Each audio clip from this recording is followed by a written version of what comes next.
Selamat pagi dan berkat Tuhan anak-anak. Semoga hari ini anak-anak dan juga keluarga kalian selalu dalam berkat Tuhan, sehat dan juga penuh dengan semangat.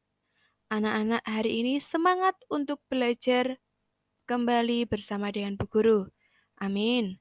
Anak-anak, untuk hari ini kita masih belajar pada bab yang keempat mengenai bangun ruang.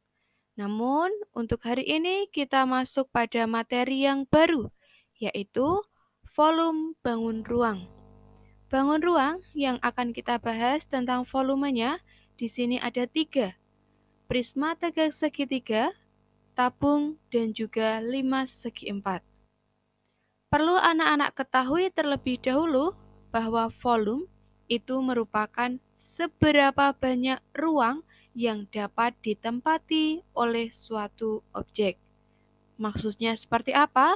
Langsung saja kita bahas pada bangun ruang yang pertama, yaitu prisma tegak segitiga. Pada gambar tersebut, anak-anak dapat melihat bahwa bentuk prisma tegak segitiga itu sama dengan bentuk setengah balok. Jadi, dalam hal ini, untuk menghitung volume prismanya itu sama dengan setengah kali volume baloknya. Nah, anak-anak dapat menuliskannya itu dengan volume sama dengan luas alas kali tinggi. Karena alasnya itu berbentuk segitiga, maka luas alasnya di sini diganti dengan setengah kali alas kali tinggi. Untuk tinggi di sini adalah tinggi segitiga pada alasnya. Dan masih harus anak-anak kalikan lagi dengan tinggi prismanya. Begitu. Nah, langsung saja kita terapkan, kita aplikasikan rumus tersebut untuk menyelesaikan sebuah soal. Di sini, Bu Guru berikan contoh satu soal, yaitu tentang sebuah atap rumah berbentuk prisma tegak segitiga dengan ukuran alas segitiganya 6 meter dan tinggi segitiga 2 meter. Jika panjang atap tersebut 12 meter, tentukan volumenya. Nah, dalam hal ini, panjang atap yang dimaksud adalah tinggi prismanya. Sehingga anak-anak, bilangan-bilangan pada soal tersebut dapat langsung kita gantikan pada rumus volume prisma tegak segitiga, yaitu V sama dengan setengah kali alas kali tinggi prismanya, sama dengan setengah kali 6 kali 2 dikali 12. Sehingga diperoleh hasil akhirnya untuk volume prisma tegaknya itu adalah 72 meter kubik meter pangkat 3. Ingat, untuk satuan volume itu jangan lupa anak-anak berikan pangkat 3. Dalam soal di sini, permasalahan di sini kesimpulannya, volume atap rumah tersebut itu sebesar 72 meter kubik.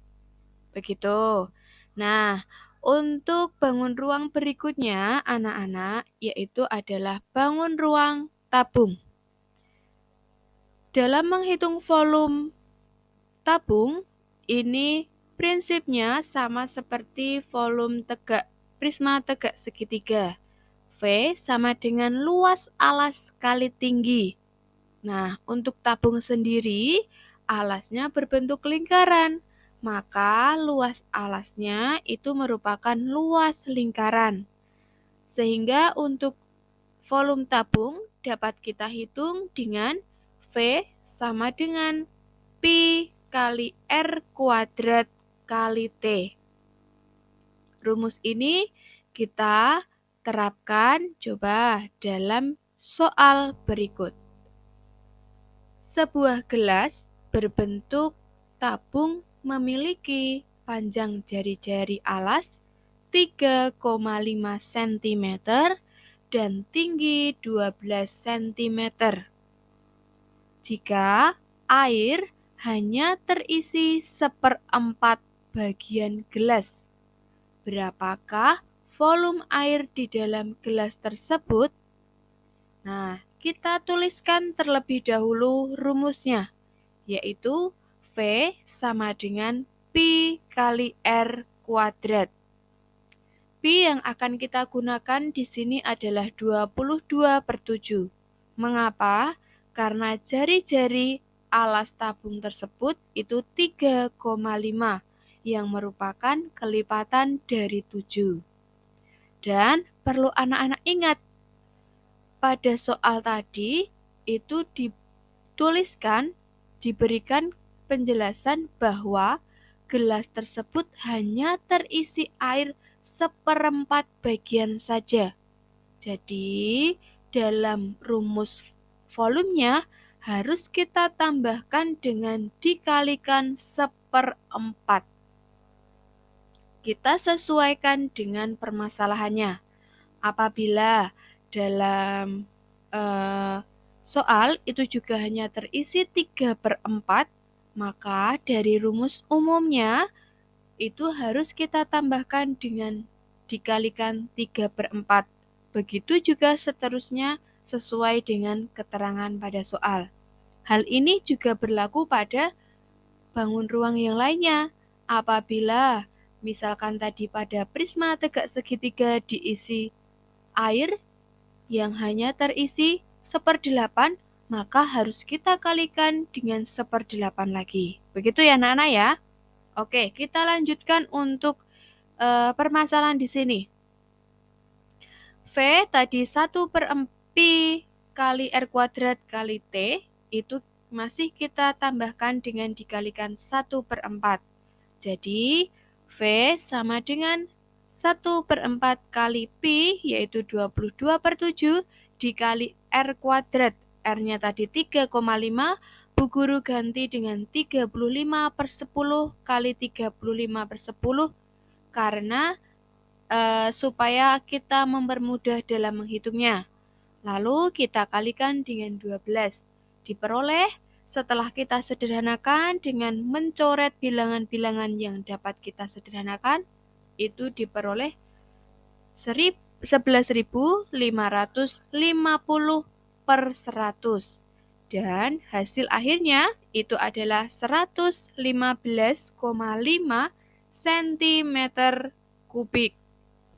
Jadi, kita simpulkan bahwa volume air di dalam gelas tersebut adalah 115,5 cm kubik.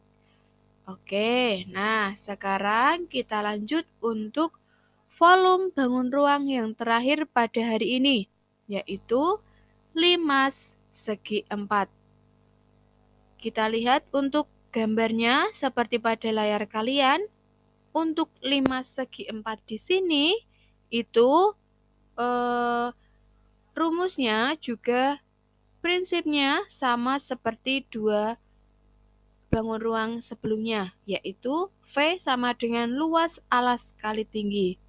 Namun, karena limas segi 4 di sini merupakan sepertiga dari bangun kubus, maka luas alas kali tinggi pada umumnya masih harus kita kalikan dengan 1/3.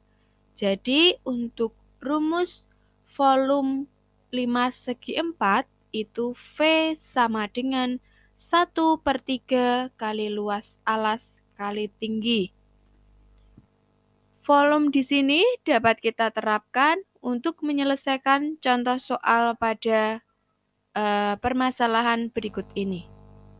Alas sebuah limas berbentuk layang-layang dengan panjang diagonalnya 12 cm dan 16 cm, serta tinggi limasnya 20 cm.